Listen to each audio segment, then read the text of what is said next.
ನಾನಿವತ್ತು ಅಡುಗೆ ಕಲಿಯೋದಕ್ಕೆ ಸ್ಟಾರ್ಟ್ ಮಾಡಿದ 34ನೇ ದಿನ. ಚಿಕನ್ ಸಾಂಬಾರ್, ಚಿಕನ್ ಫ್ರೈ ಮತ್ತೆ ಹಾಗೆ ಎಗ್ ಫ್ರೈ ಮಾಡ್ತಾ ಇದ್ದೀನಿ. ಅದಕ್ಕೆ ಫಸ್ಟ್ ಈರುಳ್ಳಿ, ಮೆಣಸಿನ್ಕಾಯಿ, ಶುಂಠಿ, ಬೆಳ್ಳುಳ್ಳಿ, ಸ್ವಲ್ಪ ಮೆಣಸು ಮತ್ತೆ ಹಾಗೆ ಅರಿಶಿನ ಹಾಕಿ ರುಬ್ಕೊಬೇಕು. ಅದಕ್ಕೆ ತೊಳೆದಿಟ್ಟಿರೋ ಚಿಕನ್ ಹಾಕಿ ಮಿಕ್ಸ್ ಮಾಡಿ ಚಿಲ್ಲಿ ಪೌಡರ್, ಧನಿಯಾ ಪೌಡರ್ ಹಾಗೆ ಸಾಂಬಾರ್ ಪುಡಿನೂ ಕೂಡ ಗ್ರೈಂಡ್ ಮಾಡ್ಕೊಂಡು ಅದು ಕೂಡ ಮಿಕ್ಸ್ ಮಾಡ್ಕೋಬೇಕು. ಮತ್ತೆ ಹುರ್ಗಡ್ಲೆ, ಕೊತ್ತಂಬರಿ ಸೊಪ್ಪು, ಕಾಯಿ, ಚಕ್ಕೆ, ಲವಂಗ, ಏಲಕ್ಕಿ ಅದನ್ನು ಕೂಡ ಗ್ರೈಂಡ್ ಮಾಡ್ಕೊಂಡು ಹಾಕಿ ಮಿಕ್ಸ್ ಮಾಡಿ ಕುಕ್ಕರಲ್ಲಿ ಒಂದು 3 ವಿಸಿಲ್ ತಗೋಬೇಕು. ಹಾಗೆ ಸಾಂಬಾರಲ್ಲಿರೋ ಪೀಸ್ಗಳನ್ನ ಯಾವುದು ಅದರಲ್ಲೇ ಬಿಡಲ್ಲ, ಸಪ್ರೇಟಾಗಿ ತೆಗೆದು ಫ್ರೈ ಮಾಡ್ತಾರೆ ನಮ್ಮಮ್ಮ. ಅದಕ್ಕೆ ಎಣ್ಣೆಗೆ ಕೊತ್ತಂಬರಿ ಸೊಪ್ಪು, ಮೆಣಸಿನ್ಕಾಯಿ, ಶುಂಠಿ, ಬೆಳ್ಳುಳ್ಳಿ ಮತ್ತು ಹಾಗೆ ಸಾಂಬಾರಿಗೆ ರುಬ್ಕೊಂಡಿರೋ ಪೇಸ್ಟ್ಗಳನ್ನೂ ಕೂಡ ಸಪ್ರೇಟಾಗಿ ಎತ್ತಿಟ್ಟಿದ್ವಿ. ಒಂದು ಸ್ವಲ್ಪ ಅದನ್ನು ಹಾಕಿ ಸಾಂಬಾರಲ್ಲಿರೋ ಪೀಸ್ಗಳನ್ನೂ ಹಾಕಿ ಒಂದು ಸ್ವಲ್ಪ ಹೊತ್ತು ಫ್ರೈ ಮಾಡಿದ್ವಿ.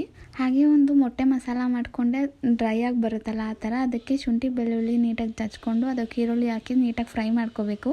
ಅದಕ್ಕೆಲ್ಲ ಥರನೂ ಮಸಾಲ ಹಾಕಿ ಬೇಯಿಸ್ಕೊಂಡಿರೋ ಮೊಟ್ಟೆ ಇರುತ್ತಲ್ಲ ಅದನ್ನ ನೀಟಾಗಿ ಒಂದು ಚೂರು ಓಪನ್ ಮಾಡ್ಕೊಂಡು ಹಾಕೋಬೇಕು. ಅದ್ರ ಜೊತೆಗೆ ಅಮ್ಮ ಮುದ್ದೆ ಮಾಡಿದ್ರು. ಸಾಂಬಾರು